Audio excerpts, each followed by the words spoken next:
Bem-vindos à JTV.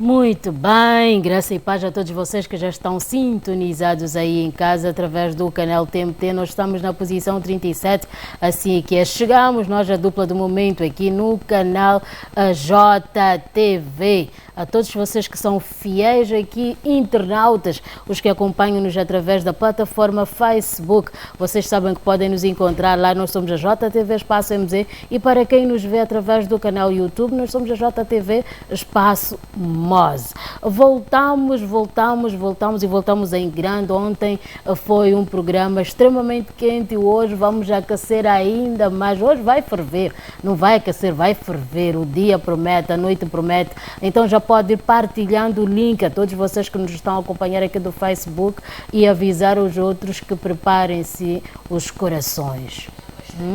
Preparem os corações porque hoje, como se diz por aí, is pipoking. Hoje vai pipocar porque temos aqui aquele homem que traz o arsenal consigo sempre, o homem dos fatos. O homem dos fatos e eu vou chamá-lo de Speed Gonzalez aqui do Evangelho porque ele prepara um arsenal e corre como ninguém. Mas quem vai fazer aqui as formalidades da casa, a minha dupla, que eu já estava com muitas saudades de implicar com ele, o meu irmão que eu tanto amo, a minha dupla imbatível. Nós somos, no Evangelho nós podemos ser o Van Damme. Aquele filme Duplo Impacto, acho que é isso. Então, nós chegamos para aquecer aqui a vossa noite. Temos 1h30 para trazer muita alegria, muita boa disposição e muita conversa em torno deste que é o tema que o Boot vai fazer chegar a todos vocês aí em casa. Estamos juntos. É isso mesmo. O tema é muito quente hoje. Como vocês devem ter acompanhado aí pelas publicidades que passaram, né? Nas redes sociais, os panfletos, os folhetos e os promos aí, que o tema hoje vai ser muito quente. Então nós trouxemos aqui um convidado muito especial. É um homem de muita bagagem mesmo. Nós estávamos a conversar aqui nos bastidores, que ele esteve lá a visitar a igreja em que nós congregamos. E a sala pegou fogo, né? Desde o início até ao fim. E é uma bênção muito grande mesmo. Vocês tiveram a oportunidade de sentar com este homem e conversar, vocês vão ter a oportunidade de beber de muita sabedoria e muito conhecimento da palavra de Deus. E é uma das razões que nos faz trazer aqui e colocar sempre os temas pipocas na responsabilidade dele. Aliás, ele vê com o forno das pipocas, vai fazer as pipocas daqui mesmo. Então, nós estamos hoje aqui eu quero pedir que você compartilhe os links aí nas suas redes sociais. Eu acredito que Deus vai nos ajudar muito hoje. Estamos aqui hoje com o reverendo J.C. Maloa, exatamente, reverendo pastor J.C. Maloa. Glória a Deus, homem muito abençoado aqui, que conquistou o coração do Vidas em Cristo e da JTV. Reverendo, é sempre uma honra tê-lo aqui no programa, né? Qual é a saudação para este primeiro dia que vamos ouvir a sua voz aqui em direto neste 2022, reverendo? Muita paz a todos. Quero saudar os caros telespectadores. Com a graça do nosso Senhor Jesus Cristo, é sempre um privilégio estar aqui no programa Vidas em Cristo e que Cristo possa nos ajudar a termos aqui um tempo muito proveitoso, de muito ensino. Quero aproveitar também para cumprimentar os líderes da Colem, que antes de vir para aqui levantamos um pequeno debate lá sobre o tema curanderismo na igreja.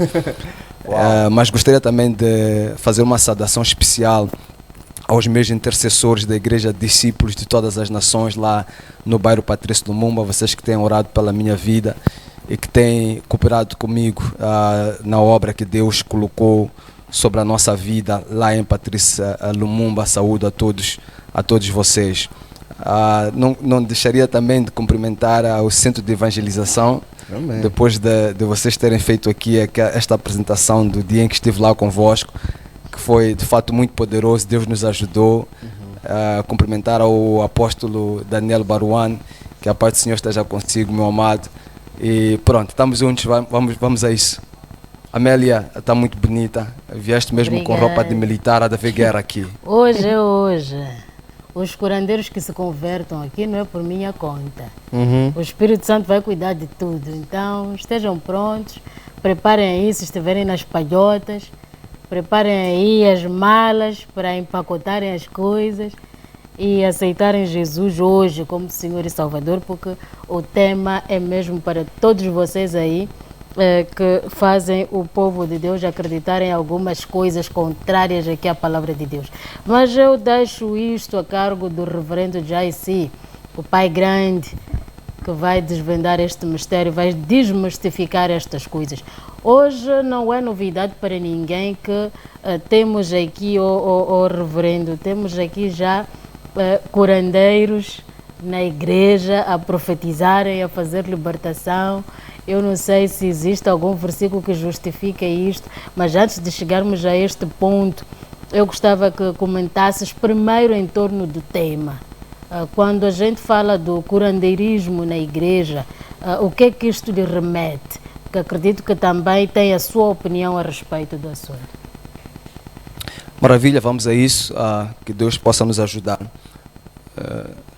Eu acho que antes de entrarmos para o tema, nós temos que ir para questões prévias, e nestas questões prévias nós vamos tentar aqui deixar algumas coisas bem definidas para que durante o programa possamos perceber exatamente do que é que nós estamos a falar. O tema é curandeirismo na igreja. Então há que entender primeiro o que é curandeirismo e depois entender o que é igreja. Talvez possamos começar por igreja. Não vou me debruçar muito em definir o que é igreja, até porque tivemos um programa aqui que falávamos sobre igreja profética versus igreja de palavra. E nesse tema nós discutimos muito sobre o que é igreja, e quero convidar ao caro telespectador a revisitar esse programa. Eu tenho programa também no meu YouTube pessoal, mas também podem procurar na página da JTV, do Facebook. Com certeza vão encontrar esse debate. Mas no que diz respeito à igreja, nós temos aí duas vertentes muito importantes.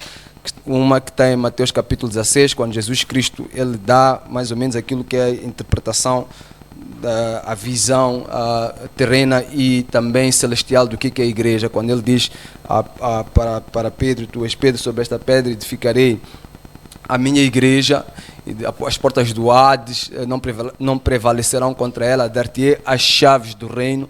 Portanto, Deus ali, Jesus faz esta interligação entre a igreja e o reino, e quando diz que dar-te-ei as chaves, ele não diz as chaves da igreja, mas do reino. Portanto, faz uma conexão ali entre a igreja e o reino, e nós entendemos que a igreja é a extensão do reino de Deus na terra. Portanto, temos o reino dos céus, que é o comando celestial de Deus sobre todas as coisas, até porque as bênçãos elas estão guardadas em lugares celestiais, de acordo com Efésios capítulo 1, e tudo o que acontece aqui na terra é sombra do que já está predefinido nas hostes celestiais. Portanto, a grande guerra, a grande batalha espiritual, ela acontece nos lugares celestiais, e sendo nós seres também espirituais, precisamos de perceber isso. Temos que ter uma vida espiritual sã, solidificada, para que as coisas aqui na terra também possam fluir a contento. E nessa dicotomia de igreja, reino dos céus, temos vamos lá assim, os deputados desta Assembleia de Deus, os legisladores, que são os membros desta igreja, que somos todos nós que confessamos Jesus Cristo como Senhor e Salvador, vamos ao batismo e continuamos obedecendo fielmente aos ensinamentos de Cristo, de acordo aquilo que é a grande comissão plasmada em Mateus capítulo 28 e também em Marcos capítulo 16, a partir de 16 em diante. Portanto, os membros da Igreja de Cristo eles precisam estar dentro do plasmado, dentro do contexto, dentro daquilo que é estabelecido na palavra de Deus. Se nos desviamos dela, perdemos aquilo que é o foco, perdemos a salvação. até porque nesta questão de perder ou não a salvação tem duas correntes, uma que é calvinista, que acredita que a salvação ela é efetiva, uma vez salvo, para sempre salvo, mas eu quando analiso as Sagradas Escrituras não encontro muito respaldo em relação a isso. Mas é um debate muito filosófico, porque depois alguém vai dizer, esse indivíduo se não foi salvo é porque não se perdeu a salvação porque não estava salvo em primeiro plano. Eu não sei se vou muito por aí, até porque nós temos testemunho de estar de fato dentro da palavra de Deus e por algum motivo nos afastarmos da palavra de Deus, mas depois sermos reconvertidos para a palavra de Deus. Isto acontece. E depois temos nesta vertente temos a igreja como um corpo de Cristo. Quando falamos de membros, Jesus Cristo disse: tiverem 2 ou mais ou 3 em meu nome, ele estará no meio deles. Então este faz o corpo de Cristo, que depois é muito bem explicado pelo apóstolo Paulo. E dentro deste corpo de Cristo nós temos uma cabeça, e a cabeça é Cristo. Portanto, todo o corpo de Cristo deve obediência à sua cabeça, e essa cabeça é Cristo, não há nenhuma outra cabeça fora Cristo. Isto é a igreja. O curandeirismo é um sistema de crenças sincretistas, e quando falamos de crenças sincretistas, aí estamos a falar de crenças tradicionais misturadas com alguns preceitos que podem, de certa maneira, ter um fundamento religioso na igreja como tal. Mas antes mesmo de entrarmos para a questão de sincretismo, eu diria que é um conjunto de crenças tradicionais baseados na passagem de testemunho, de conhecimento plasmado pelas práticas. Portanto, os povos e as nações têm práticas de busca do conhecimento do divino. Há sempre, em todos os momentos da nossa vivência, nós encontramos que o homem acredita e sempre acreditou na existência de um ser superior, numa força superior, e nesse contexto de interação com essa força superior, existe aí dois aspectos muito importantes. Um, que é a busca deste conhecimento celestial no corpo material, e nesse aspecto nós encontramos a questão da possessão, em que os espíritos descem e revelam às pessoas sobre o que eles devem fazer, como é que devem andar, quais são os comandos, os mandamentos a seguir. E por outro lado também temos aquilo que é denominado xamanismo, que é a transcendência da alma para o celestial, que é o fato de o homem, da alma do homem sair do seu corpo e ter encontros no além com seres celestiais. E nesse aspecto nós encontramos aquilo que é denominado feitiçaria. Uau. Portanto, aí nós temos que fazer aqui um paralelismo entre o curandeirismo e a feitiçaria, porque no curandeirismo nós encontramos conhecimento vindo do além, destes espíritos que de alguma maneira descem sobre homens, que buscam o conhecimento divino celestial e por aí em diante, para a interpretação de fenômenos, porque se acredita que o mundo tem um determinado trajeto, e se alguma coisa foge ao controle deste homem, é necessário buscar este conhecimento do além para nos dizer como é que vamos interpretar o fenômeno, para onde é que nós vamos, qual é a direção a tomar. Portanto, o curandeirismo, ele busca esta interpretação destes fenômenos. O indivíduo que é, por assim dizer, iniciado no curandeirismo, ele recebe estas entidades espirituais. Uau. E estas entidades vão dizer ao homem para que caminho, que direção é que deve seguir. E aí nós encontramos a necromância, por exemplo, que é o falar com espíritos, com defuntos, com os antepassados, com os mortos. Encontramos também aí a adivinhação, e a adivinhação ela pode tomar alguns rumos, como é o caso, por exemplo, de se lançar a sorte. E nós encontramos, por exemplo, no Antigo Testamento algumas menções a isso. essa adivinhação pode ser feita, por exemplo, através de flechas. Atiravam-se flechas quando se ia para guerras, e dependendo de como a flecha caía, para que direção tomava, as pessoas decidiam qual era a direção, o rumo a tomar, aquilo que vulgarmente se chama de lançar de sorte. Temos aí também a astrologia, que é o olhar para os astros, para os horóscopos, para as estrelas, a lua e por aí em diante. Como? O que tem atrapalhado as pessoas nas redes sociais. Exatamente, e fazer a predição sobre o que é que se pretende, para onde é que se vai e por aí em diante. Tem-se também aí algumas práticas de adivinhação, e aí talvez onde costuma haver um grande problema entre adivinhação e profecia, não é? Okay. Mas ainda no que diz respeito ao lançamento de sorte, por exemplo, também nós encontramos no Antigo Testamento o uso de fígado de animais, em que cortava-se, depois, dependendo de como as tripas, como o fígado era ali apresentado, fazia-se ali algumas predições.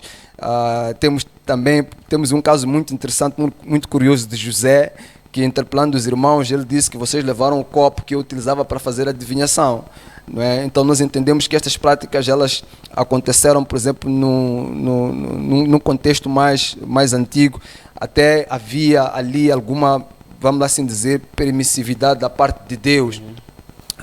E os copos, como é que eram usados, eles podiam ser rolados, e dependendo da posição em que parava, e as pessoas iam interpretando isso de diversas maneiras. Mas também podiam-se colocar lá dentro algumas pedras, e por aí fazia-se essas adivinhações. Nós encontramos, por exemplo, no caso do sumo sacerdote, ele usava um urim, tumim, acho que é assim o nome, se me falha a memória, que também tinha mais ou menos esse sistema de cada pedra simbolizar a tribo de Israel. E não há um relato muito profundo sobre como é que se usava o tumim e o urim, que andava no peitoral do sacerdote, mas entendemos ali que havia uma consulta que era feita a Deus, e aí os sacerdotes, os profetas poderiam saber qual é o destino a tomar, qual era a decisão de Deus em relação a determinada causa. Temos também a questão dos sonhos, da visão e da interpretação dos sonhos, e nós encontramos ali que havia, no caso, por exemplo, da Babilônia, como do Egito, homens que eram especialistas em fazer interpretação de sonhos. Fazia-se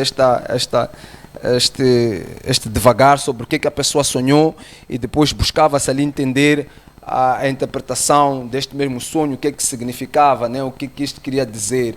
E isto é chamado de oniromância, não é? Okay. A técnica, oniromância é a técnica de interpretação de sonhos.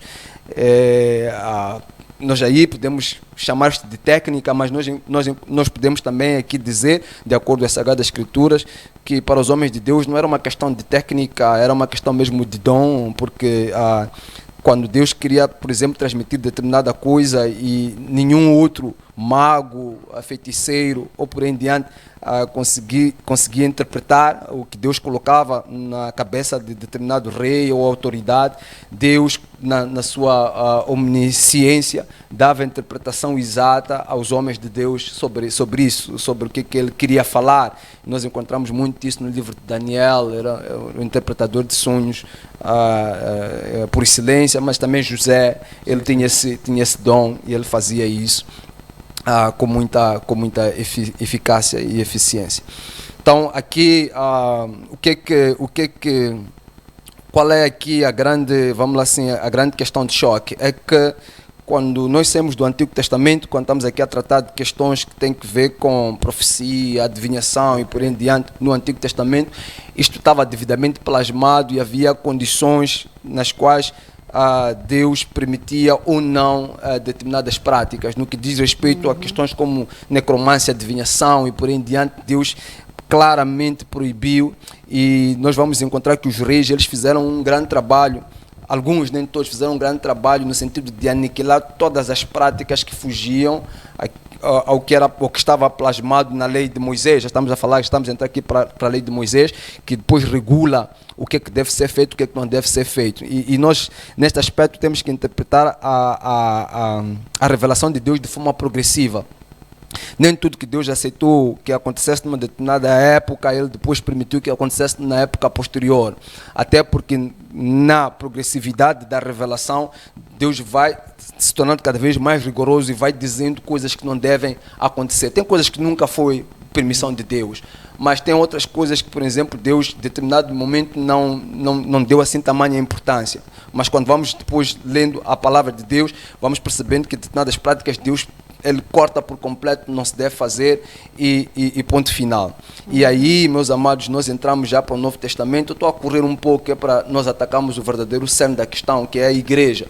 E quando entramos no Antigo Testamento, nós encontramos também aqui um certo arrastar destas práticas para a igreja. Sempre foi uma luta, mesmo na Antiga Aliança, sempre foi uma guerra, manter o povo de Deus fiel aos preceitos bíblicos. Vocês vão perceber que, por exemplo, quando o povo de Deus ia passar e quis Balaque que se fizesse um encantamento contra o povo de Deus, chamou Balaão para proferir ali algumas palavras de maldição.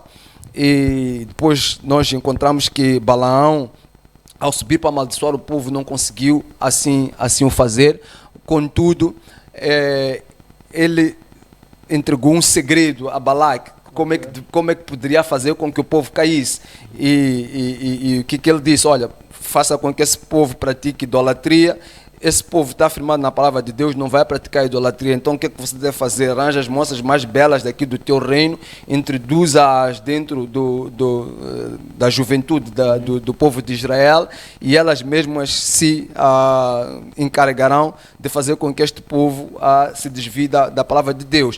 E o que ele introduziu ali? Basicamente duas coisas: idolatria e imoralidade sexual. Havia um preceito da parte de Deus de que o povo santo não deveria se envolver sexualmente com nações estrangeiras. Eles caíram nisso, desobedeceram a palavra de Deus. Dali para a idolatria era só mais um passo e caíram.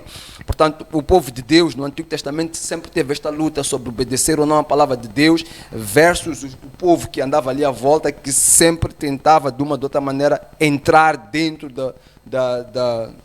do povo de Israel, não é? No Antigo Testamento iríamos dizer que era a igreja, não é? Okay. E assim fazer com que eles caíssem. Hoje também nós temos este fenômeno, até porque muitas das coisas que aconteceram no Antigo Testamento, nós depois encontramos, é por isso que ainda pregamos usando o Antigo Testamento, não é?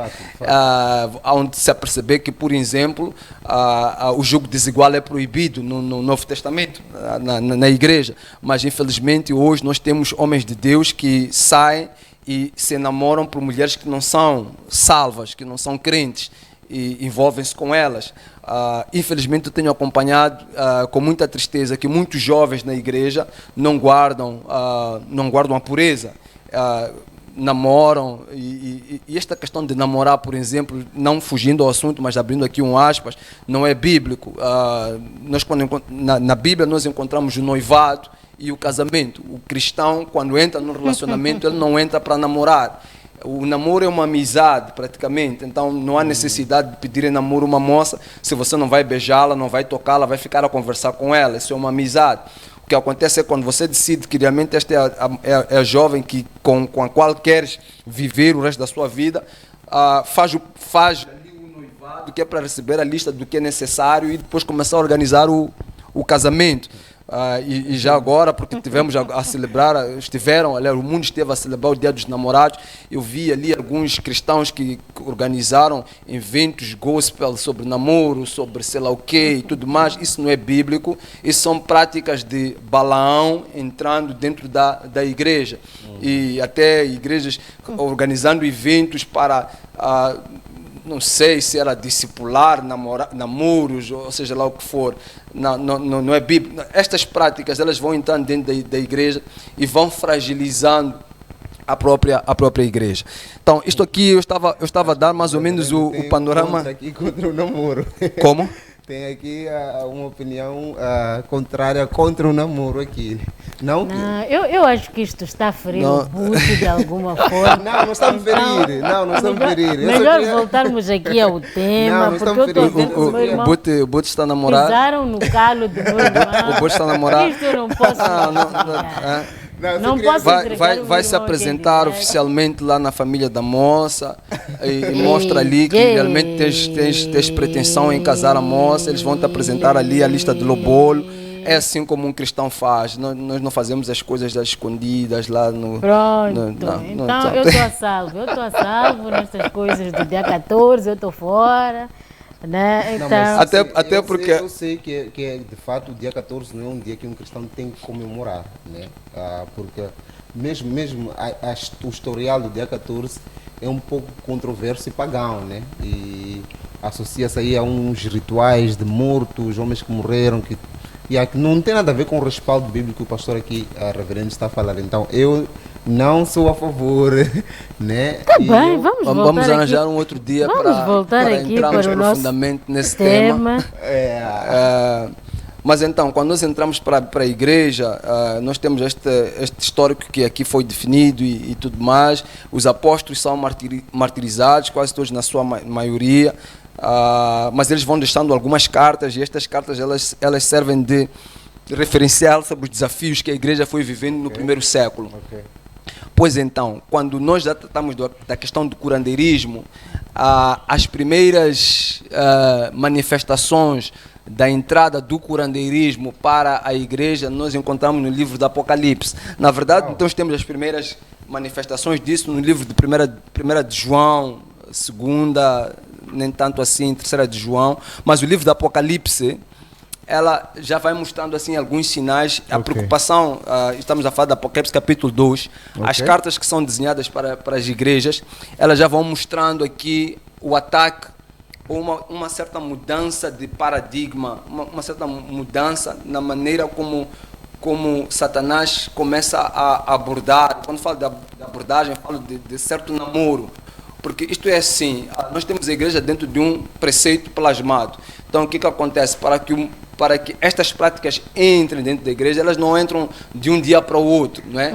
Há ali uma certa abordagem, há uma conversa que vai acontecendo entre o mundo e a igreja, e se a igreja for permissiva, vai dando aso a que estas práticas se intensifiquem ainda mais dentro da igreja. É a mesma estratégia que foi usada pela serpente para abordar a Eva, não é?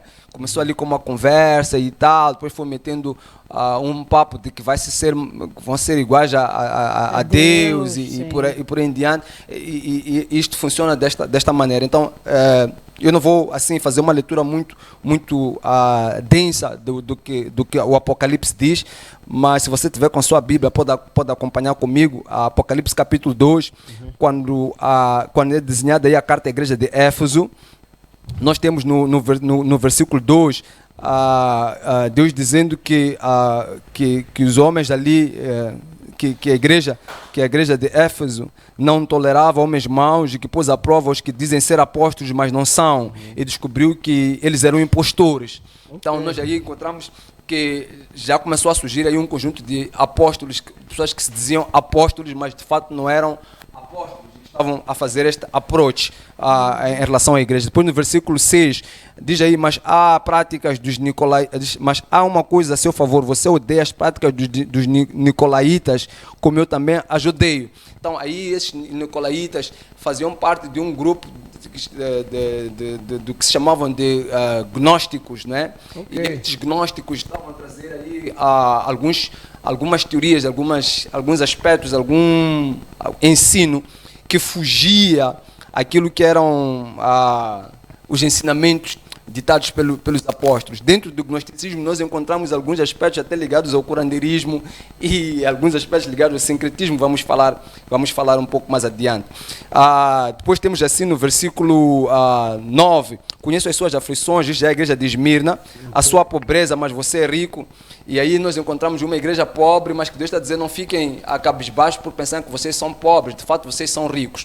E aí começamos a perceber também este ataque de Satanás em relação a esta questão de bem-estar, welfare, se realmente é pobre, rico. E nós encontramos isto também nos dias de hoje, em que, por exemplo, as igrejas elas querem se posicionar como ricas, ostentando, quando de fato a riqueza que Deus estava a falar aqui não tinha nada a ver com esta riqueza material, não é?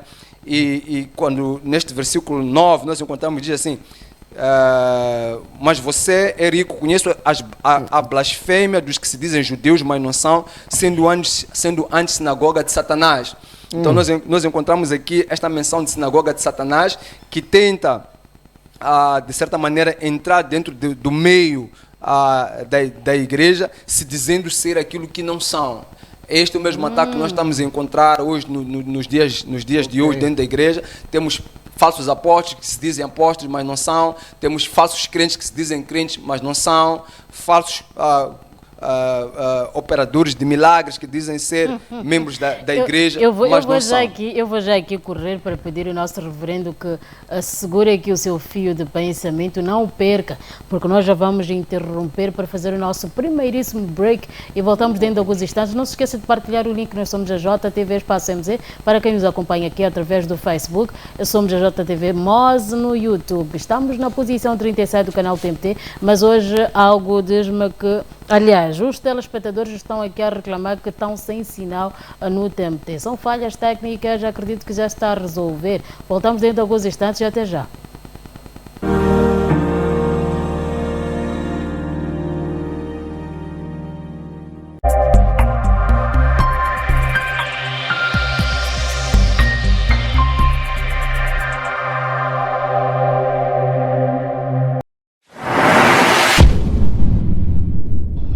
Bem-vindos à JTV.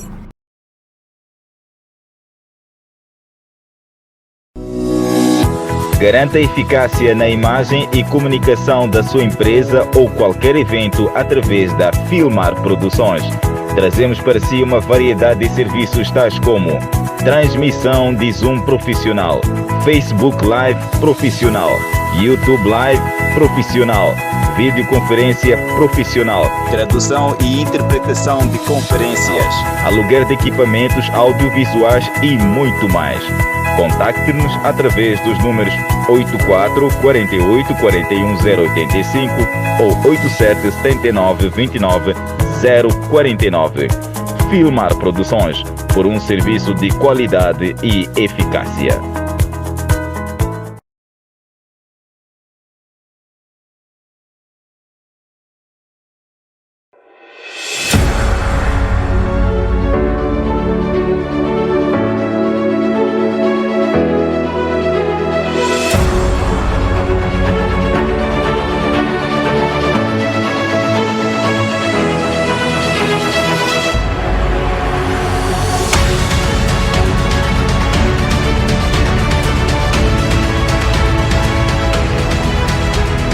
A paz a todos os irmãos, Deus abençoe a todos nesse momento. Meu nome é Profeta João Ruman, da igreja TCI Ministries Maputo. Quero convidar a todos a se conectar na nossa página TCI Ministries Maputo, nos nossos cultos online. Estamos a passar quarta-feira, estamos em direto a partir de 18, e sexta-feira temos culto à noite, vigília profética, e domingo estamos em direto a partir de 16. É culto muito abençoados. Quero convidar a todos de não faltar, de se conectar naquele programa. Deus te abençoe a todos. Até lá.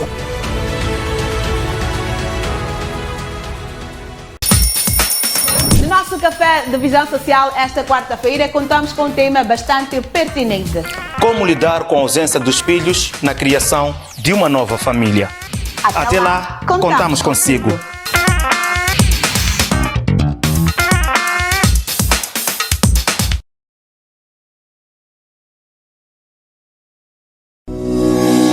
Garanta eficácia na imagem e comunicação da sua empresa ou qualquer evento através da Filmar Produções. Trazemos para si uma variedade de serviços tais como Transmissão de Zoom profissional, Facebook Live profissional, YouTube Live profissional, videoconferência profissional, tradução e interpretação de conferências, aluguer de equipamentos audiovisuais e muito mais. Contacte-nos através dos números 84 48 41 085 ou 87 79 29 049. Filmar Produções, por um serviço de qualidade e eficácia.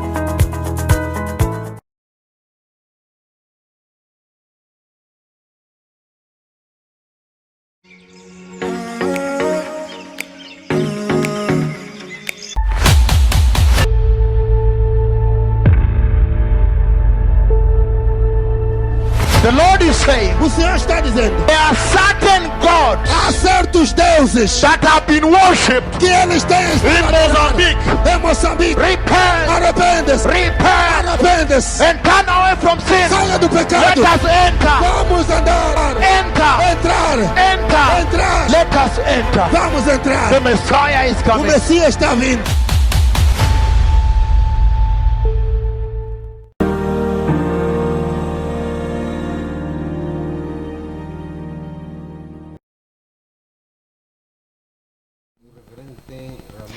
Muito bem, já que estamos de volta para o nosso segundo bloco deste que é o seu programa Vida Já em Cristo, assim que é.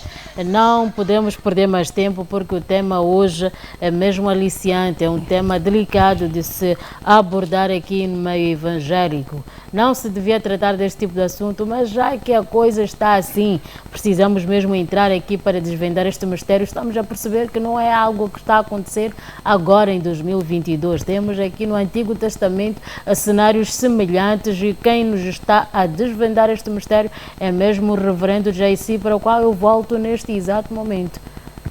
Então, dando continuidade, nós estamos a falar aqui de alguns cenários de ataque do sincretismo e do gnosticismo dentro da igreja. E nós encontramos no Apocalipse 3, na igreja de Sardes, já temos aqui no versículo 1, Deus falando de pessoas que têm fama de estar vivos, mas estavam mortas. Okay. Portanto, era uma igreja que parecia viva, mas de fato não era viva, não é? Era uma igreja morta. E depois diz no versículo 3, lembre-se, portanto, do que você recebeu e ouviu, obedece e arrependa-se. Então Deus manda-lhes voltar para as bases do ensinamento bíblico. Depois, na igreja de Filadélfia, nós temos no versículo 9, veja o que farei com aqueles que são sinagoga de Satanás. Mais uma vez temos esta questão da sinagoga de Satanás, que se dizem ser judeus e não são, mas são mentirosos. Então temos aqui este ataque de mentiras, de ensinamentos para dentro da igreja. Mas eu gostaria de fazer aqui um enfoque muito interessante que está em Apocalipse ainda 2, versículo 20, esta aqui era para a igreja de Tiatira, que diz assim, no versículo 20, no entanto, contra você tenho isto, você tolera Jezabel, aquela mulher que se diz profetiza, com seus ensinos ela induz os seus servos à imoralidade sexual e a comer alimentos sacrificados aos ídolos. Então estamos a ver aqui, parece-nos que havia aqui a presença de uma certa mulher que se dizia profetiza, que seduzia a igreja. Portanto, esta abordagem de uma mulher que leva pessoas para o adultério, é por isso que tem aqui no versículo 22, por isso vou fazê-los adoecer e trarei grande sofrimento aos que cometem adultério com ela, a não ser que se arrependam das obras que ela pratica. Então, ela praticamente estava desviando a igreja à imoralidade, ao adultério. Mas tem aqui um outro aspecto muito interessante, está no versículo também 24, diz assim, aos demais que estão em Tiatira, vocês que não seguem a doutrina dela e não aprenderam com ela, com eles dizem, e não aprenderam como eles dizem os profundos segredos de Satanás. Eu sublinhei aqui esta questão, profundos segredos de Satanás. O que estava a acontecer ali? Esta profetisa levava a igreja a entrar, e esta aqui é uma das expressões muito fortes no que diz respeito ao gnosticismo, porque o que o gnosticismo fazia? A palavra gnose, que vem do conhecimento, e o que se dizia ali era que o corpo do homem é totalmente mau e a alma é uma das vertentes do gnosticismo. Que o corpo é totalmente mau, mas a alma é boa de per si. E para se atingir o conhecimento de Deus, era importante se adquirir conhecimento da alma. E este conhecimento podia ser adquirido de várias maneiras. Então eram as diversas práticas que, além de também dizer que Jesus Cristo não tinha vindo em carne e por aí em diante, mas eu quero me focar mais neste aspecto que tem a ver com o conhecimento.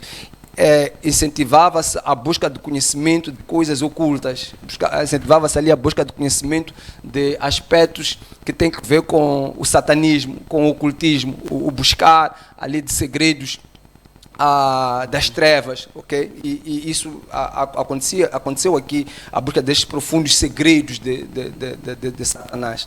Então, eu vou partir daqui para fazer um link com o que está, de fato, a acontecer nos dias de hoje, quando falamos de curandeirismo na igreja. O que acontece é que temos dentro da igreja o conhecimento revelado, até porque a palavra de Deus diz que as coisas não reveladas pertencem a Deus.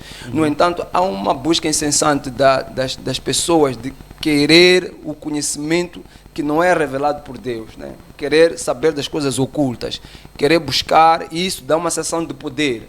Quando alguém é capaz de dizer aquilo que não está desvendado a olho nu, para pessoas que estão habituadas a se misturar com estas Jezabéis, pessoas que vêm das sinagogas de Satanás, e temos muito dessas pessoas, porque nós vivemos num contexto em que as pessoas cresceram no meio do curandeirismo, no meio das superstições e por aí em diante.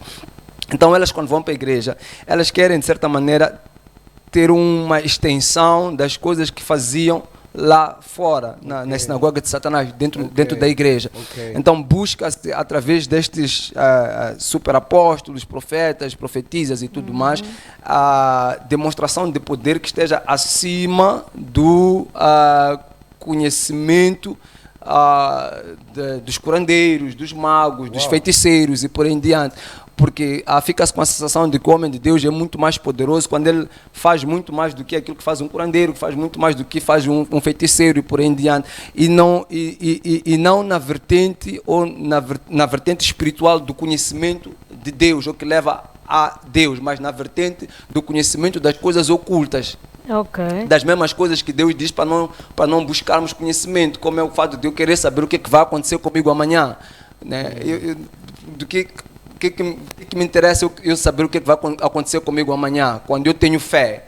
E eu tenho que usar da fé para me posicionar perante o meu presente. Até porque a Bíblia diz no livro de Mateus 6, versículo 34, né?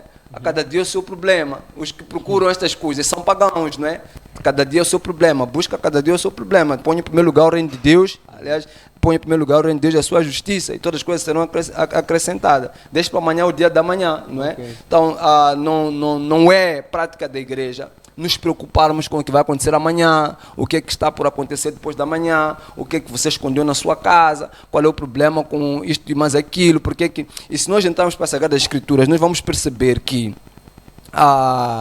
embora nós não encontramos nas Sagradas Escrituras, na prática do culto, nenhum momento em que os apóstolos, e no primeiro século eram basicamente os apóstolos que lideravam a igreja, com todo o poder e conhecimento que eles têm, em nenhum momento eles procuraram saber do passado das pessoas. De onde é que você vem, por que você tem um problema X, onde é que te meteram, qual foi o pacto que aconteceu contigo. Por quê? Porque quando uma pessoa é convertida, todas as coisas se fazem novas. Então, eu não estou preocupado, não é preocupação nossa, no sentido estrito da palavra, não é preocupação nossa saber se você foi consagrado ou não foi consagrado, porque a partir do momento em que você acredita em Jesus Cristo e passa a viver da crença em Cristo, Ele te capacita, Ele te blinda para que as coisas passadas façam de fato parte do teu passado. A conversão, ela depois nos blinda, não é verdade? Mas, no entanto, nós temos alguns aspectos ali que tem que ver com libertação, que tem que ver com alguns problemas espirituais que uma pessoa pode estar a vir com elas, de facto, que podem ser problemas linhageiros, hereditários e por aí em diante. Estes aspectos eles podem ser tratados e também nada obsta que o homem de Deus tenha um conhecimento do alto em relação a alguns aspectos do passado de uma pessoa revelados por Deus. Okay? Mas os mesmos não são para exposição ou para, vou dizer a palavra aqui, show off, não são para fazer ali uma exibição. Quando Deus ele profetiza sobre determinada coisa, ou quando ele faz uma determinada revelação, tem principalmente como objetivo levar aquela pessoa ao arrependimento, ao conhecimento da verdade e lhe situar em relação ao seu destino no que tange à comunhão com Cristo Jesus. Nós encontramos isso aí em Atos capítulo 5, quando Ananias e Safira disseram que iam vender tudo e dar à igreja, e depois levaram uma porção, guardaram. Quando vão ao encontro de Pedro, Pedro logo a priori sabe que eles não fizeram o que eles tinham dito que fizeram, né? E imediatamente eles caem mortos, e há um temor que ali acontece, né? E a Bíblia diz que depois daquilo a igreja continuou cada vez mais firme em relação àquilo que eram os ensinamentos dos apóstolos, porque houve ali uma revelação de que, de facto, quando nós mentimos ao homem de Deus, nós estamos a mentir ao Espírito Santo. E ninguém queria se colocar nessa posição. Mas o que nós observamos agora nos nossos dias é mais uma brincadeira, mais um espetáculo, né? Em que há um momento na hora do culto, há um momento em que alguém se posiciona e ele começa a tirar profecias sobre fulana de tal. Aí tem alguém assim, vem para cá, porque aconteceu isto aqui e aquilo na tua vida. E você aí, vem para cá, porque tu tens problema assim, acolá. Porque tu dormiste sei lá onde, ontem. Porque estas coisas, elas não edificam a igreja. É uma perca de tempo. Está-se a perder tempo útil ali para a conversão de almas, fazendo a adivinhação. Mas é o que as pessoas gostam, não é? Isso não tem nada a ver com profecia. Isso Pastor, não quero cortá-lo aqui, mas só para fazer um parênteses, né? Como é que se deve dar uma profecia à igreja, né? Porque estamos a ver pelo cenário, né, que nós temos vivido, é mesmo show off, né, o que se faz, né? Então, como é que nós devemos, né, dar a profecia à igreja sem que haja essa exposição, esse espetáculo? Na verdade é um espetáculo, parece mais um espetáculo, uma exibição. A preocupação não é a edificação, nem das ovelhas, nem do corpo de Cristo. Exatamente. Então, como é que nós podemos... Neste momento, assim que o Boot está aqui a fazer menção disto, eu faço um link com o tipo de profecia realmente que já até desvenda a cor dos lençóis que estão na minha cama, desvenda a cor da minha roupa interior. Isto nós sabemos que não edifica, então de fato a questão do Boot é mesmo pertinente.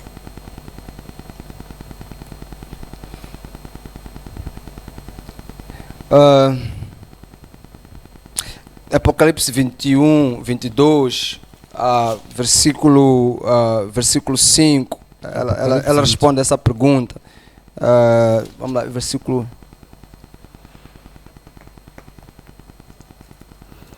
Versículo 6, diz assim: o anjo me disse, estas palavras são dignas de confiança e verdadeiras. O Senhor, o Deus dos espíritos dos profetas, é assim como está na tua Bíblia? A minha Bíblia está, tudo está feito, 21:6, né? Sim. Disse ainda, tudo está feito, eu sou Alfa e Ômega, o princípio e o fim. Eu a quem... Apocalipse 22, é 22 que eu quero. Estás a ler o 21. 22:6 diz assim: disse-me ainda, estas palavras são fiéis e verdadeiras. O Senhor, o Deus dos espíritos dos profetas, enviou seu anjo para mostrar aos seus servos as coisas que em breve devem acontecer.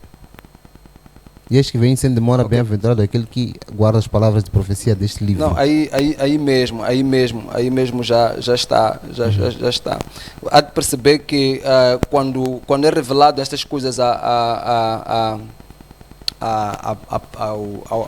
apóstolo João, a Bíblia diz que o apóstolo João ele se prostra diante do anjo para o adorar, e quando ele se prostra diante do anjo para o adorar, ele imediatamente manda de levantar, e ele diz: não, adora a Deus, porque o espírito, ele usa ali uma expressão, diz o espírito da profecia.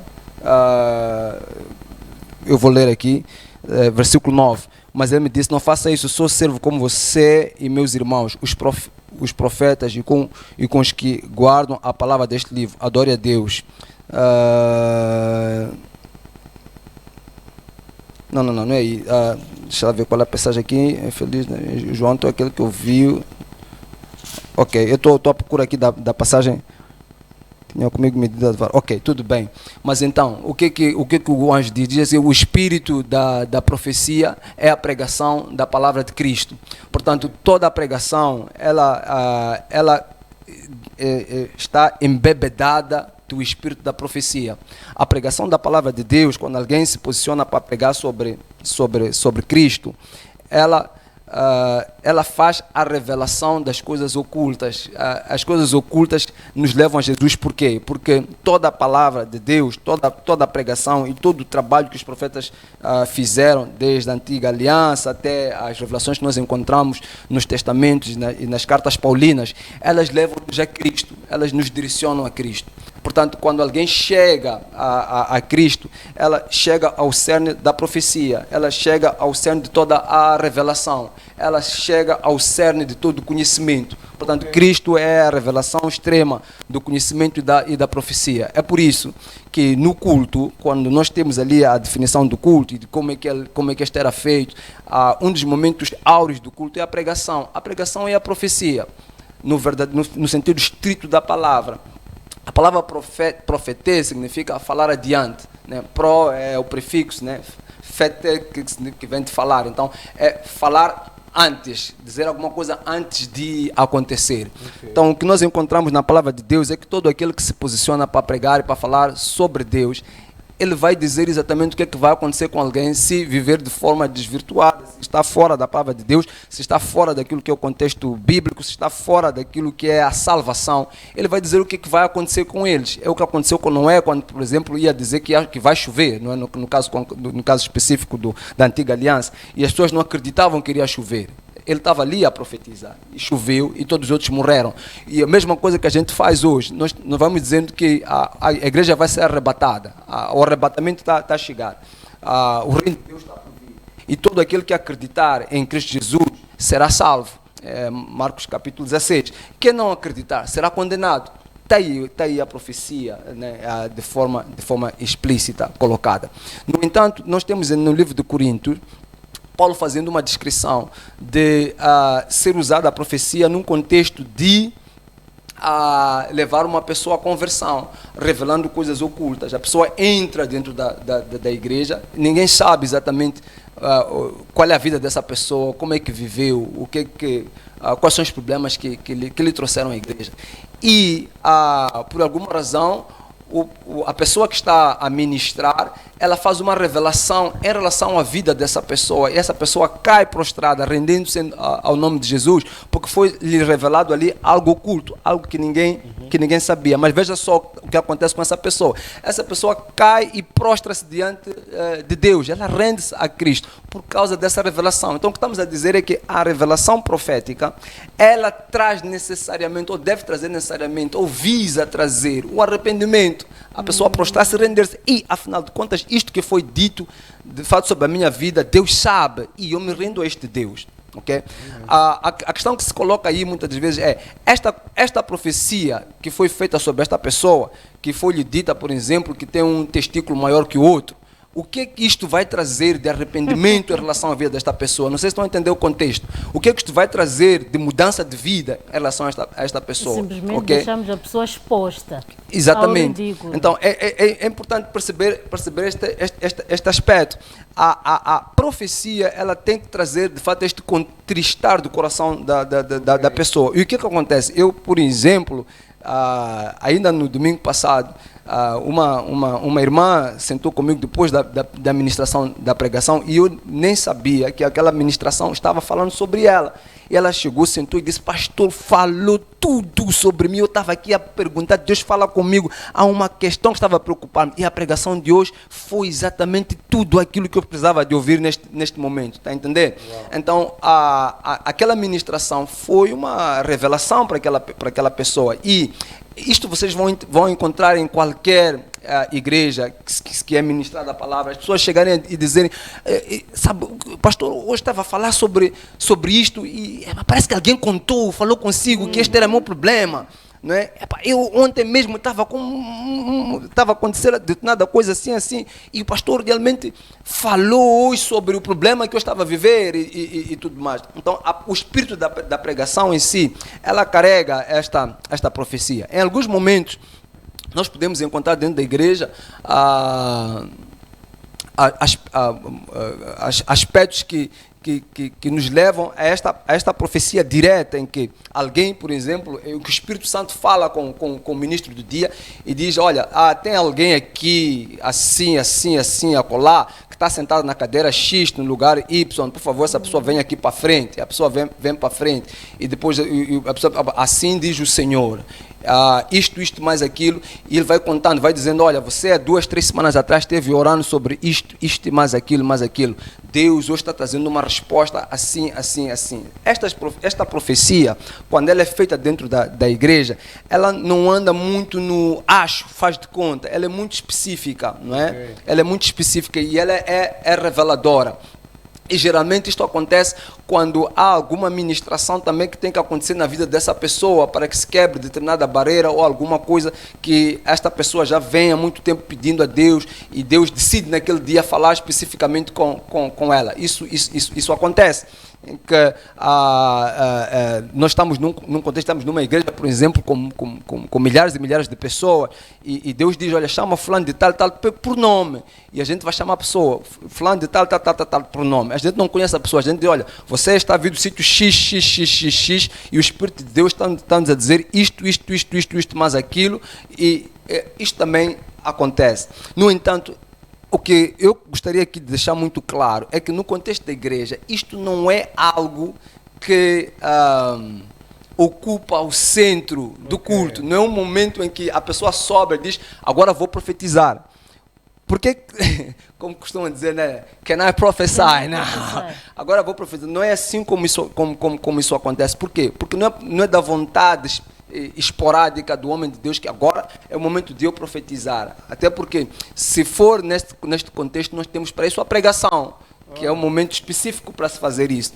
Então, são momentos em que a revelação de Deus quer trazer ali algum alento na vida de determinado membro da igreja, e que isso pode ser feito por temor da igreja, pode ser feito também para a exaltação do poder da palavra que foi ministrada, e Deus faz isso acontece, não é nenhum problema. O problema é haver esta pressão para que se faça uma profecia, em que tem que se profetizar sobre qualquer coisa, sobre tudo e sobre nada, e há um momento específico em que vamos abrir para a profecia.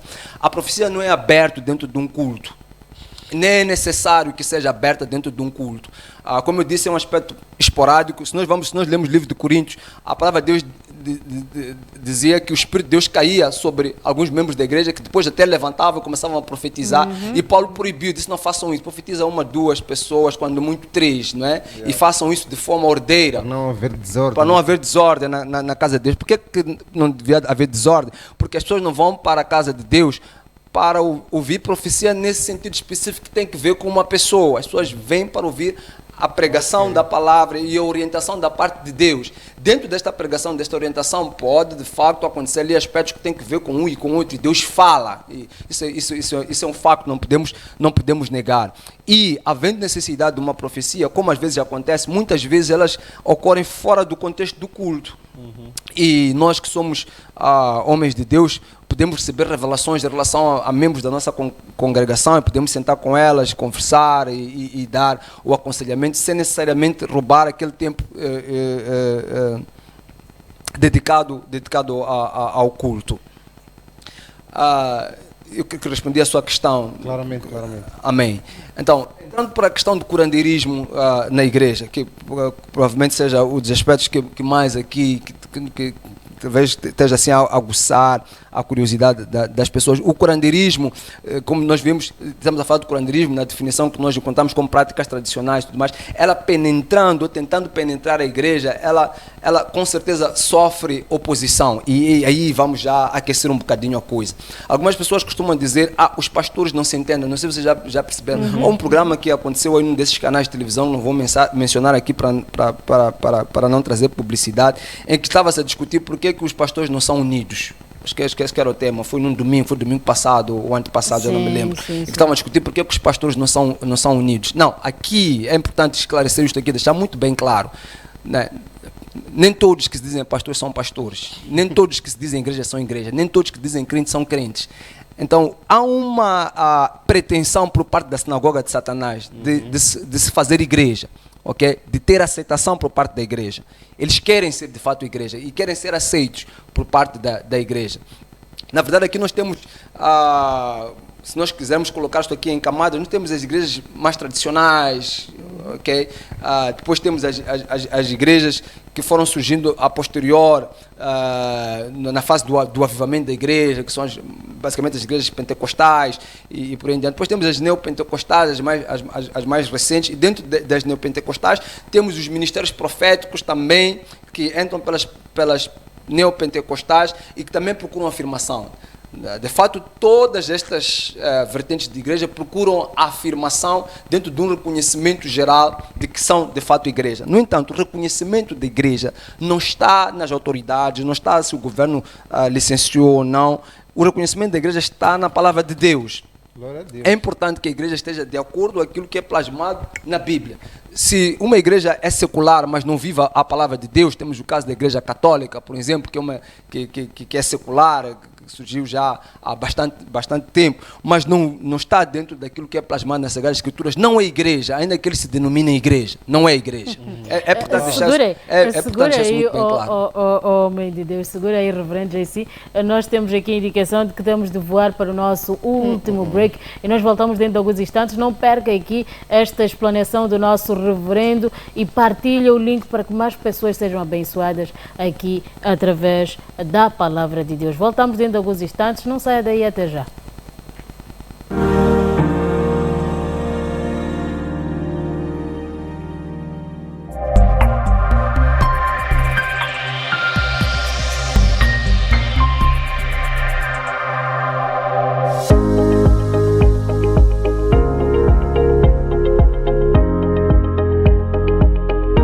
Queremos saudar a todos que nos acompanham a este momento em nome do Senhor Jesus Cristo. A Deus toda honra e toda glória e todo louvor e adoração. Eu chamo André Nguani, o coordenador da Casa de Oração de Moçambique. Estamos trazendo um convite a todos os irmãos e também uma convocação nacional de oração. Todas as sextas-feiras, das 8 até as 9 horas, estamos aqui na JTV para levantarmos um altar de oração, para falarmos com o nosso Deus, para conversarmos com o nosso Deus a favor desta nação. Casa de Oração por Moçambique, aqui na JTV.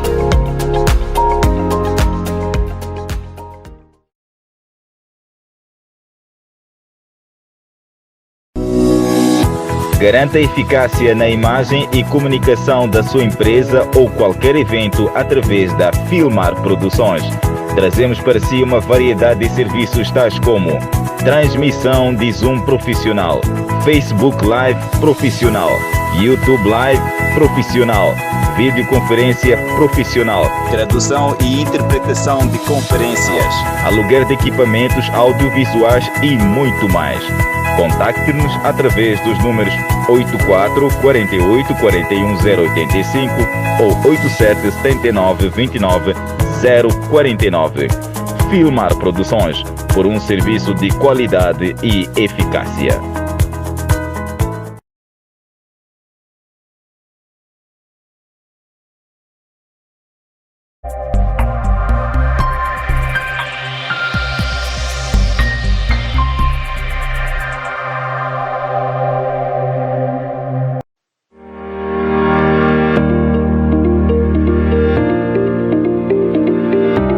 Dr. Gerson Nazaf.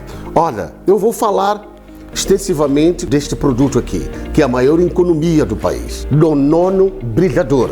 Na minha invenção, coloquei 12 produtos químicos juntos que produziram o pH 7 e, consequentemente, foi sair Nonono detergente concentrado, que é o Nonono Brilhador. Ele lava tudo e brilha tudo. É um sabão simples. Você pode lavar inoxes, pode lavar mármore, pode lavar louça, que por lavar roupa, por lavar veículo. 1 litro faz 25 litros de sabão. Você com esse 1 litro mistura com 24 litros de água e sai 25 litros de sabão. É a maior economia que o Moçambique já teve na limpeza e higiene. Pode tomar banho? Pode tomar banho. Ele tem um slash, tem um CD de coco e o limão. Quando você toma banho, ele dá vida ao citoplasma, onde está o DNA da pessoa, o tixo da pele, né? Você lavando o cabelo, então ele dá vida aos ganchos por causa dos slash. E esperávamos no brilhador. Você tem que exigir em toda parte onde você vai no território nacional, e pode acontecer que ainda não chegou na sua aldeia, você não está a ver no seu distrito, você não está a ver na sua província, mas eu creio que vai chegar cedo, viu? Porque eu falo da capital do país, a cidadela, Maputo, a maior parte dos supermercados estão lotados com no brilhador. Você vai gastar 100 meticais para comprar 1 litro que vai fazer 25 litros de sabão. No brilhador, não esquece, hein? No brilhador. E ainda tem, você pode comprar em 5 litros. Sabe, 5 litros você faz 100 litros. Olha, brilhador está engajado em proteger a beleza de Moçambique. O ambientador Vitale Vitaminas. O ambientador Vitale Vitaminas. Mas hoje eu trouxe para Moçambique aqui, limão e flores vermelhas do Médio Oriente. Pode usar ele para esfriar dentro de casa de banho depois das necessidades. Pode usar ele para você fazer limpeza dentro do seu escritório, dentro do carro. Você vai sentir o limão a permanecer por semana. Aumenta o oxigênio em lugares fechados. Diminua o aquecimento global. E pode dar mais saúde ao pulmão humano. Está aqui o ambientador da Vitale Vitaminas. O coronavírus veio vandalizar a saúde da humanidade. Temos que aderir às medidas intransigentes para impedir que o Covid-19 consuma o nosso povo, consuma o nosso país. Tá certo? Eu creio que a injeção, a vacina não está a chegar para todos. Os países ricos estão a cuidar-se a si mesmos. E nós dependemos do sódio de clorino, do nono Javel Lixívia. É um produto concentrado, com mais de 3,5% de força. Não esqueça, tenha Javel concentrado. Fui inventar então sanitas, gorduras e ferrugens. Tanto que ele fala, use luvas para usar ele. Espreia sem misturar com a água.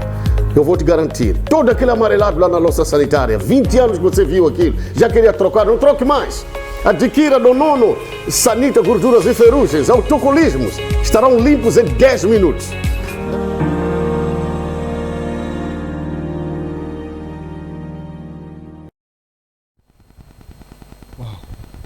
Muito bem, já que estamos de volta para o nosso terceiro e último bloco deste que é o seu programa Vida Já em Cristo. Vamos lá partilhar o link aqui. Avise aos demais que a Escola de Teologia está de volta. Nós iniciamos mesmo pontualmente quando são 18 horas e saímos daqui às 19 horas e 30 minutos depois de termos alimentado a todos vocês espiritualmente. Deixamos uns 30 minutos para que vocês possam se alimentar carnalmente, que é a parte do jantar, a parte da comida física. Aqui estamos a tratar já do alimento celestial. E hoje quem nos está a servir aqui este prato, o menu, está a cargo mesmo do nosso reverendo Jace Maloa, que aborda aqui este assunto do curandeirismo na igreja. Já podemos perceber que hoje em dia parece que perdemos aqui esta linhagem bíblica da profecia para edificar o corpo de Cristo. Já estamos aqui a trazer a profecia que é para destruir o corpo de Cristo. Como é que nós gerimos isto aqui, ó reverendo? Porque eu vou aquecer um pouco mais, tocando aqui o assunto que está a gerar polêmica na sociedade moçambicana, que é o fato de um curandeiro que já prega a palavra, já faz a libertação, já é promovido em certos canais de televisão, já está a tomar posse do púlpito. Em pouco tempo, eu acho que ele não levou nem 48 horas para largar o curandeirismo e já começar a profetizar e fazer libertação. Mas vamos começar aqui por este assunto e depois podemos fazer aqui um paralelismo com outro ponto. É por aí mesmo onde estávamos a entrar, porque como eu estava a dizer, há uma pretensão por parte do que não é igreja para entrar dentro, ter esta aceitação, né? dentro da própria igreja. Então aí certas práticas elas vão assediando a igreja e vão ganhando certo aso de acordo com aquilo que é a permissividade da igreja. No entanto, eu estava aqui antes a dizer que nem todo aquele que se diz pastor é de fato pastor, nem todo aquele que se diz igreja é igreja. É por aí que não há de haver esta união que as pessoas realmente estão aí a perdoar. Eu não me lembro, por exemplo, eu não conheço nenhum pastor que tenha algum problema comigo. Mas eu conheço muitos falsos pastores e falsos profetas que têm problemas comigo, né? Mas quem é pastor de fato, quem conhece a palavra, quem anda dentro daquilo que é plasmado biblicamente, quando nos encontramos, ele nos abraçamos, porque nós comungamos do mesmo espírito. Então, o espírito testifica, né? Isso aí temos que deixar muito bem claro. Não há guerras entre pastores, não há guerras entre igreja. Eu acabei de cumprimentar o pastor Baruano, estive lá, estamos a fazer planos juntos. Tem um leque de pastores. Eu, quando comecei aqui o programa, disse que compartilhei algumas coisas com o pessoal da Colem, está lá cerca de 200 e tal pastores, e não há este conflito entre pastores. Isso é uma pseudo análise que as pessoas estão a fazer. O que acontece de facto é aqueles que não são e que querem se fazer de que são, e depois começam a dizer: você está a criticar-nos, por que você está a criticar-nos se nós também somos? Nós estamos a dizer: não, você não é, você pretende ser, mas não é isso que você deve ser. Para você ser, tem que voltar aqui para a palavra. Logo, alguns preceitos muito concretos que a Bíblia estabelece para nós reconhecermos alguém como ministro, ok? E nós temos o exemplo de Timóteo. A Bíblia diz que a vida dele testificava isso, o Espírito de Deus testificava isso, e depois os presbíteros testificaram com imposição de mão. Então, é um processo, não sei se está a perceber. Ele cresceu dentro de uma família de pessoas que congregavam, porque havia ali toda uma testificação da parte de Deus, do mover dos dons de Timóteo, e depois os presbíteros da igreja fizeram aquilo que nós chamamos de consagração. Então, não vai aparecer alguém que caiu do nada, que apareceu aqui com alguns fenômenos, poderes estranhos e tudo mais, e vai nos dizer que é pastor, virou pastor do dia para a noite. Não, tem que haver um certo histórico que tem que se buscar, porque, como eu disse, a igreja é o corpo de Cristo, e o corpo, até mesmo que haja ali alguns problemas que possam existir, mas ele sempre se entrosa. Deus sempre vai buscar alguém dentro do corpo para testificar o teu chamado. Foi o que aconteceu com Paulo. Paulo caiu onde caiu, do cavalo, mas Deus disse: vai lá ter com um fulano de tal, no sítio X, esse é a igreja. Esse vai fazer-te imposição de mão, tá a perceber? Então, ainda que alguém tenha um chamado fora do contexto clássico, por exemplo, de fazer parte de uma escola bíblica, ou de uma igreja, ou seja lá, o que acontecer, Deus vai enviar essa pessoa para uma igreja, ok? E lá dentro dessa igreja haverá o testemunho, né? Haverá esta consagração que vai ocorrer na vida dessa pessoa, porque Deus vai falar também com o pastor, líder, ou seja lá quem for daquela igreja, vai dizer que não, esse aqui eu lhe separei para uma determinada obra. Mas o que acontece exatamente na questão do curandeirismo, querida? Sabe que tentar aqui explicar um pouco isto aqui. O curandeirismo, ela é uma série de, no contexto moçambicano, tentado para o contexto moçambicano, ela começa com os espíritos tsonga, as pessoas que recebem determinados espíritos tsongas, e esses espíritos tsongas são chamados de espíritos nhanga. Né? Estes espíritos nhanga, ok? Ao se receber estes espíritos nhanga, essas pessoas são especialistas naquilo que se chamam de cura, ou antifeitiçaria, ou adivinhação, e por aí em diante. Não, eles tornam-se nhangarumes, não é? Que nós chamamos de nhangarumes. Essa é a primeira escala, vamos assim dizer, de curandeiros. Depois temos uma outra que são dos nhamsoros. Os nhamsoros já trabalham com espíritos ngunis e os espíritos ndaus. Os espíritos vanguni são os responsáveis pelo exorcismo, e os espíritos ndau, eles estão ligados mais à questão da adivinhação. Então, quando uma pessoa ela começa a ter problemas eles chamam de doenças de chamamento, né? Quando a pessoa é chamada para exercer o curandeirismo, um ou os três destes espíritos, eles pedem para se manifestar no corpo ou na vida desta pessoa. Os espíritos tsongas, os nyangas, que são os tinguluves, não é? Responsáveis por cura, os espíritos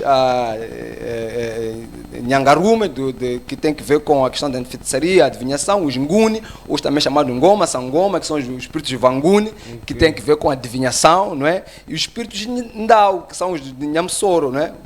Que são responsáveis pelo exorcismo. Então, o que acontece aqui é que os espíritos Ndau e os espíritos Nguni são chamados, são os mais chatos, são os que provocam as doenças, são os que fazem com que as pessoas realmente caem doentes e têm problemas. A primeira fase, o primeiro escalão de compactuação com estes espíritos, ou negociação que acontece com esses espíritos, é abafar a iminência desses espíritos nessa pessoa.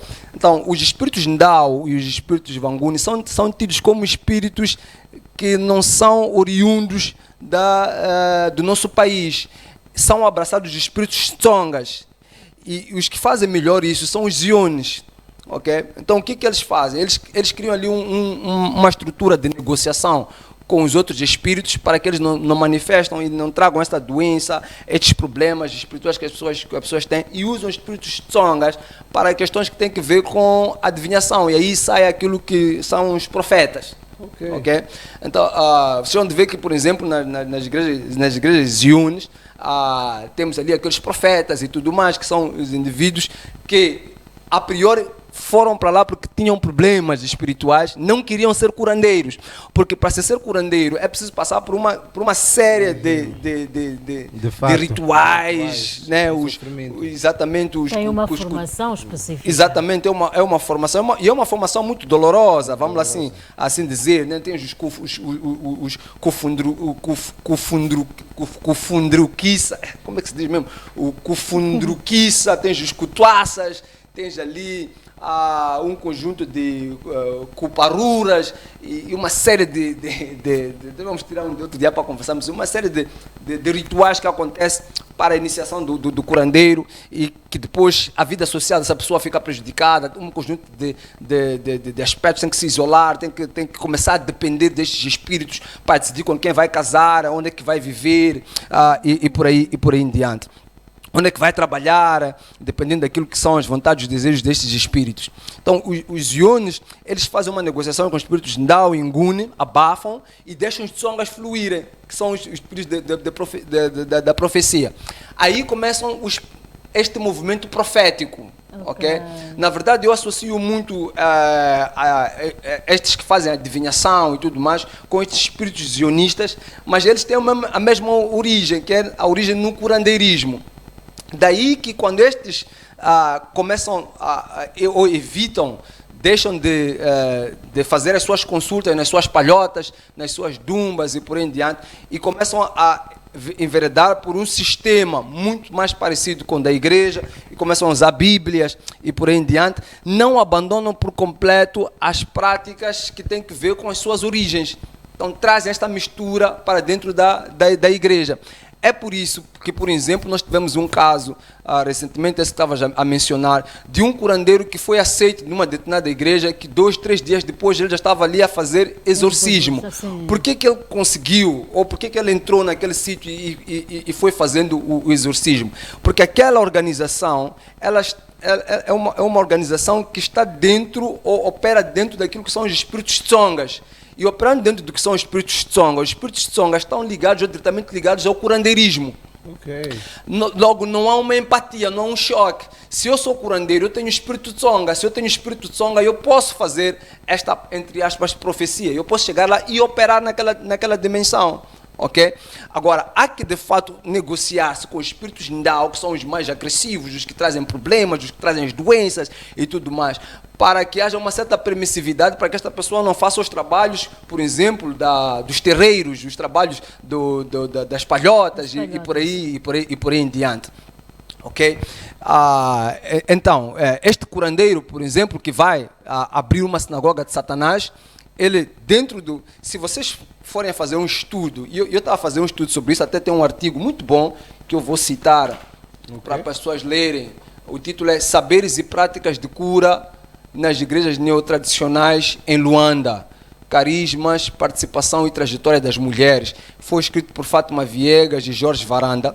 Este artigo, ele faz uma menção, ele faz assim, ele vai buscar alguns casos de profetisas, né? Profetas, profetisas e tudo mais, e faz a descrição tem um quadro que descreve mais ou menos já os acontecimentos marcantes da vida dessa pessoa. Okay. E vocês vão ver que os acontecimentos marcantes da vida destas pessoas não se diferem dos acontecimentos marcantes das pessoas que são iniciadas para o curandeirismo. Wow. Okay? Ficaram doentes, tiveram problemas de doença, tiveram ataques espirituais e de repente ouviram alguma voz ou alguma coisa que lhes levou a pensar que elas têm algum dom e que podem manifestar esse dom perante as pessoas, oraram por alguém, essa pessoa ficou curada e depois a partir dali eles viram que, afinal de contas, se eu começar a orar por uma determinada pessoa, essa pessoa pode ficar curada, então vou abrir as portas da minha casa para que as pessoas venham e começam a receber oração. E essas pessoas começam a vir, começam a receber oração e vai crescendo e de repente abriu uma igreja.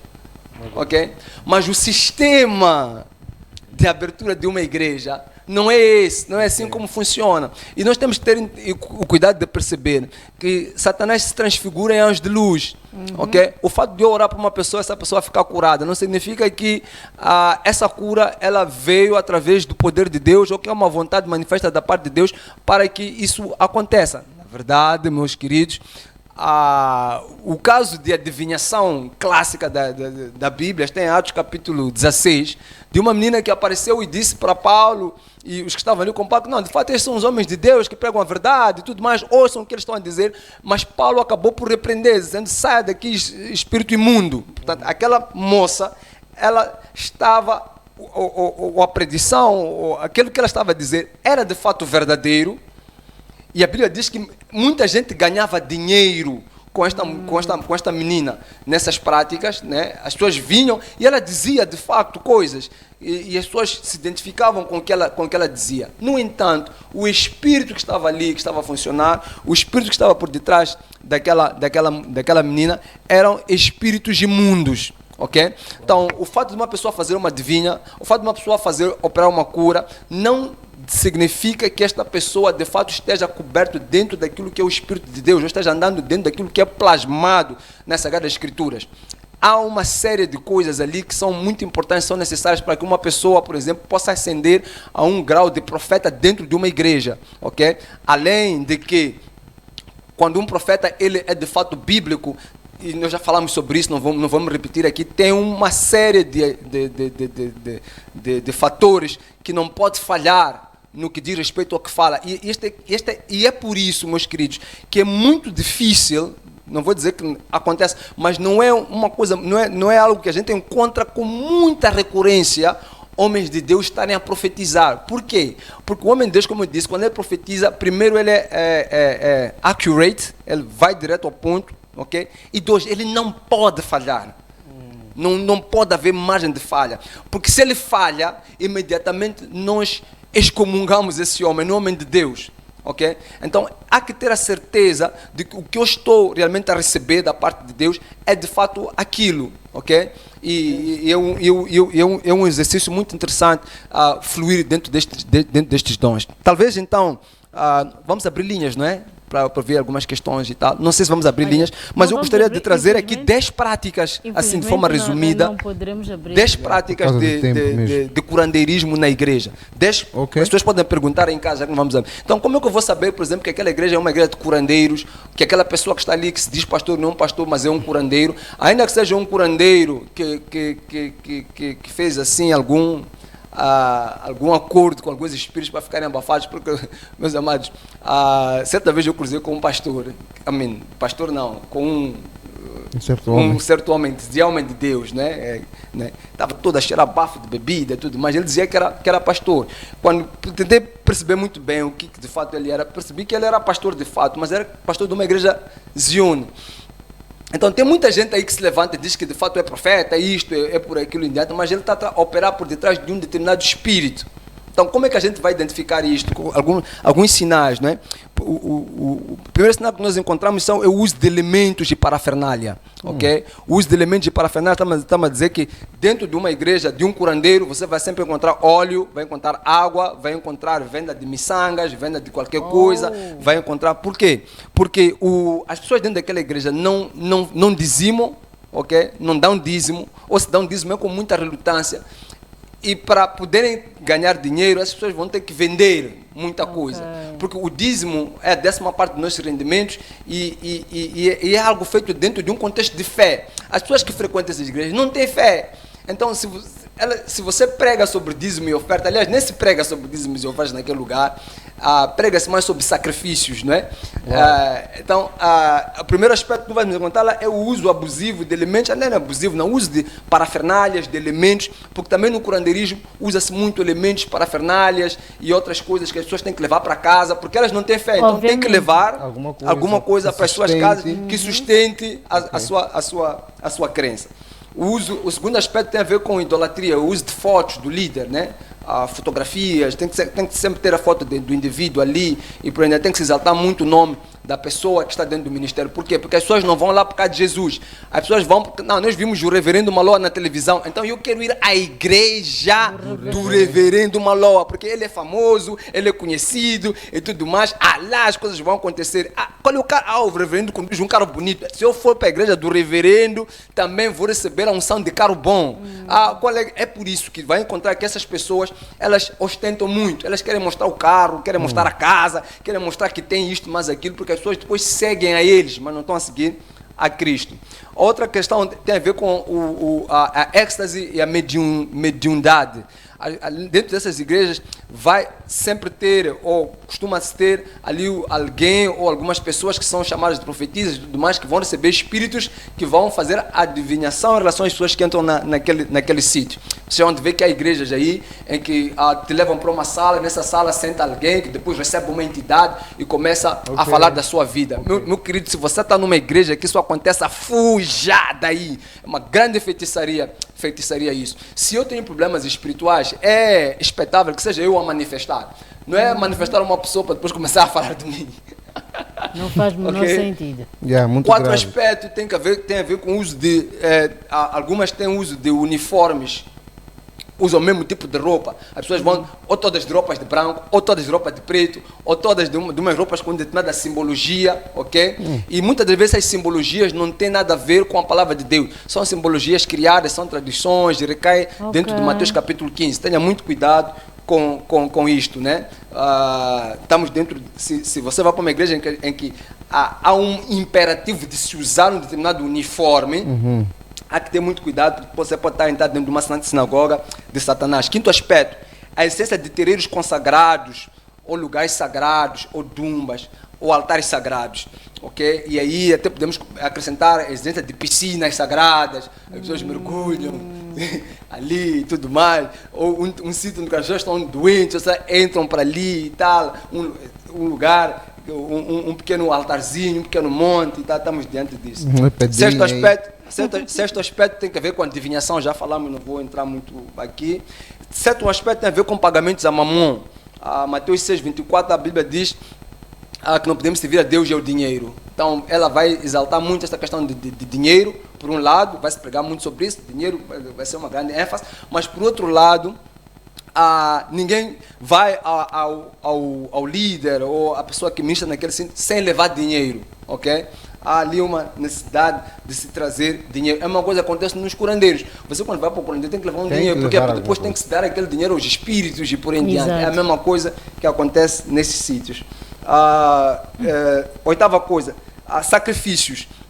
Tem que haver sacrifícios, porque o sangue de Jesus Cristo não é suficiente. Então, ali há uma série de sacrifícios que é feita, que é montada, sacrifica-se aquilo, sacrifica-se isto, tem que sacrificar a casa, tem que sacrificar aquilo, enfim, há uma certa pressão ali para que haja votos e por aí em diante. Está sempre ali em rituais de sacrifício disto, mas aquilo. Agora vamos trazer a arca sagrada de onde? Vamos trazer ali o cabelo ungido de Israel, enfim, tem que sempre acontecer alguma coisa. Nono aspecto, confiança nos defuntos, né? Tem que se confiar aí nos antepassados, na existência de espíritos que vão dar algum poder, e neste aspecto dos defuntos também vamos colocar aí a questão da paternidade espiritual. A pessoa tem que sempre fazer uma viagem para a Nigéria para fazer um pacto lá, ou para renovar o pacto, ou tem que se ir para um determinado sítio. Na verdade, o que acontece aí, meus amados, eu quero abrir uma aspas, penso que vocês têm um pouco de paciência para explicar sobre isto, é que muitos pastores, por exemplo, pastores entre aspas, há pastores que é para só simplificar a minha fala, por não estarem dentro daquela cobertura da igreja, no sentido que foi colocado, eles encontram muitas dificuldades no ministério. O ministério, quando não é feito com chamado, ele é muito pesado. O trabalho é muito duro, de fato. Mas quando o chamado de Deus está lá, aquilo flui, não há dificuldades, não, porque o Espírito de Deus ele toma a dianteira. Passado algum tempo, esse indivíduo começa a olhar para a sua congregação e diz: na minha igreja não está a crescer, só estou quanto? 20 pessoas, 50 pessoas. E ele sente o peso, tem que pagar aquilo e mais a colar. E está havendo uma igreja ali ao lado que realmente está a florir e por aí em diante. Eles vão depois perguntar lá: mas como é que você fez? O que você fez? Mas não tem problema. Eu vou te dizer qual é o segredo. Prepara aí um dinheiro, eu vou te levar para alguém que vai te ajudar nisso. E aí, aquilo é um grupo de mafiosos que depois te levam. Olha, pastor que é pastor, que ainda não passou por uma tentação dessas, porque eles vêm, aproximam-se. Eu já fui abordado nesse sentido. E depois o mais intrigante, eu não fui abordado por um pastor, eu fui abordado pelo próprio Satanás, que é um pouco mais, sei lá, interessante. Então, ali, a ideia qual é? Você sai, vai para esse terreiro, vai para esse lugar, faz este pacto, este ritual, okay, de consagração, de banhos e por aí em diante, para voltar com algum poder, alguma